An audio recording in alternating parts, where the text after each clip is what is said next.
High! আজকের ভিডিওটা কিন্তু আমাদের মালয়েশিয়া ট্যুরের সেকেন্ড ডে ছিল। সকাল সকাল ফ্রেশ হয়ে হোটেল থেকে ব্রেকফাস্ট করে বেরিয়ে গেছিলাম সানওয়ে লেগুনের জন্য। এটা হচ্ছে একটা অ্যামিউজমেন্ট পার্ক, বিশাল বড় একটা পার্ক, একদিনে ঘুরে শেষ করার মতো নয়। কিন্তু আমরাও হাল ছাড়ার পাত্র নই, একদিনের মধ্যেই মোটামুটি 90% কভার করেছি। আমরা এই যে সানওয়ে লেগুনে এসেছি, এর মধ্যে কিন্তু 6টা আলাদা আলাদা পার্ক আছে। Water park, wild park, x park, night park, আরও অনেক কিছু। ওয়াইল্ড পার্কটা এত সুন্দর লেগেছিল, সব পশু পাখিদের না একদম চোখের সামনে দেখছিলাম। পাখিগুলো তো রীতিমতো একদম আমাদের পাশ দিয়েই চলাফেরা করছিল। সকাল 10টা থেকে 6টা পর্যন্ত আমরা প্রায় সব কটা পার্ক ঘুরেছি, কিন্তু হয়তো সব রাইডগুলো করিনি, তবে কিছু কিছু করেছিলাম। ওখানে একটা ব্যাপার খুব ভালো ছিল, যে কোনো পার্ক বা রাইডের জন্য বারবার টিকিটের কোনো ঝামেলা ছিল না।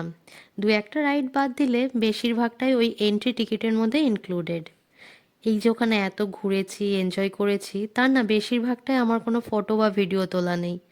কোথাও যখন আমি ঘুরতে যাই, সেই জায়গাগুলোকে আমি এত বেশি উপভোগ করি, তখন না ওই ফটো ভিডিও সব ভুলে যাই।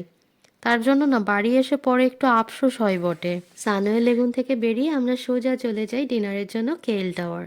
এই টাওয়ারটা ছিল প্রায় 1400 ফিট উঁচু। ওই উপরে ছিল আমাদের রেস্টুরেন্ট ডিনারের জন্য। উপর থেকে যখন রাতের কুয়ালালামপুর শহরটাকে পুরো দেখছিলাম, সে যে কি অসাধারণ সুন্দর লাগছিল, সে হয়তো ভাষায় বর্ণনা করতে পারবো না। যাই হোক, কেএল টাওয়ারের ডিনার দিয়ে আমাদের সেকেন্ড ডেটা শেষ হয়। আজ এই পর্যন্তই। বাই।